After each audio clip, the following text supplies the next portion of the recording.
मैंने यही यहाँ से कविता लिखी है, फूल और कली की बातचीत। कली उनका प्रतीक है जो सिर्फ अपने लिए जीते हैं, सारी खुशबू सारा रूप अपने में, मकरंद अपने में बंद करके रखते हैं, और फूल जो सब कुछ चमन को लुटा देता है। तो ऐसे ही दो प्रकार के लोग होते हैं। बस कली और फूल की बातचीत है। मैंने इसलिए इतनी ये भूमिका बांधी जिससे कि आप उसके साथ साथ चल सकें कि आप स्वयं के कली कौन है, फूल कौन है। निवेदन करता हूँ कि फूल से बोली कली, अब कली छोटी है लेकिन डांट रही है फूल को। फूल से बोली कली, क्यों व्यस्त मुरझाने में है, क्यों व्यस्त मुरझाने में है, फायदा क्या गंध और मकरंद बिखराने में है। तूने अपनी उम्र क्यों वातावरण में घोल दी, अपनी मनमोहक पखुड़ियों की छटा क्यों खोल दी। तू स्वयं को बांटता है जिस घड़ी से तू खिला, किंतु इस उपकार के बदले में तुझको क्या मिला, किंतु इस उपकार के बदले में तुझको क्या मिला। मुझको देखो मेरी सब खुशबू मुझी में बंद है, मुझको देखो मेरी सब खुशबू मुझी में बंद है। मेरी सुंदरता है अक्षय, अनछुआ मकरंद है। मैं किसी लोलुप भ्रमर के जाल में फंसती नहीं, मैं किसी को देखकर रोती नहीं, हंसती नहीं। मेरी छवि संचित जलाशय है, सहज झरना नहीं।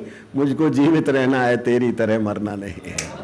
मुझको जीवित रहना है, तेरी तरह मरना नहीं। मैं जब कांटों में पली थी दुनिया तब सोती रही। मैं जब कांटों में, सब स्वार्थी लोग एक दलील देते हैं कि दुनिया ने हमारे लिए क्या किया जो हम दुनिया के लिए किया, देश ने हमारे लिए क्या किया जो हम देश के लिए करें। तो उसने कहा कि मैं जब कांटों में पली थी दुनिया तब सोती रही। मेरी ही क्या ये किसी की भी कभी होती नहीं। ऐसी दुनिया के लिए सौरभ लुटाऊं किस लिए, स्वार्थी समुदाय का मेला लगाऊं किस लिए।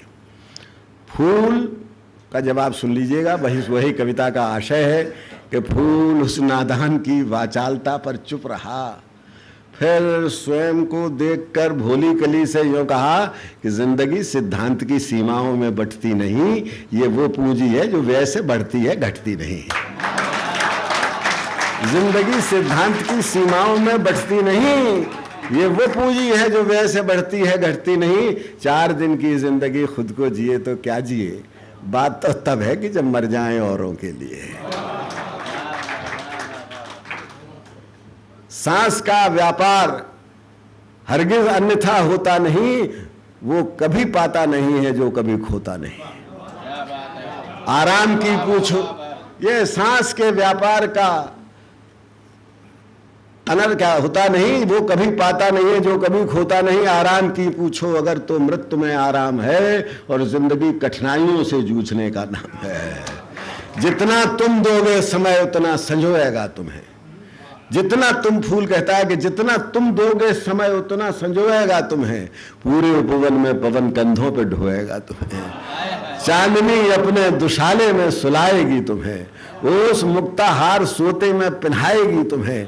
धूप अपनी उंगलियों से गुदगुदाएगी तुम्हें, तितलियों की रेशमी सेहरन जगाएगी तुम्हें, और टूटे मन वाले कलेजे से लगाएंगे तुम्हें, और मंदिरों के देवता सिर पे चढ़ाएंगे। यही इस कविता का आनंद है कि जितना तुम दोगे समय उतना संजोएगा तुम्हें। जो लोग राजनीति में वो खूब जानते हैं इस बात को। हम और द्विवेदी जी ने तो पार्टी तो एक ही शुरू में थी, अब बाद में भले, लेकिन हम लोग समझते इस बात को खूब है कि मैं ये कहना चाहता हूँ कि जितना तुम दोगे समय उतना संजोएगा तुम्हें।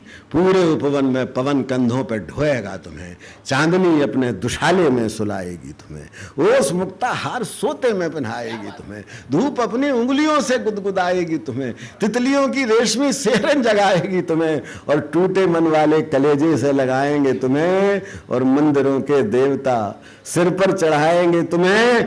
गंध उपवन की विरासत है, इसे संचित न कर।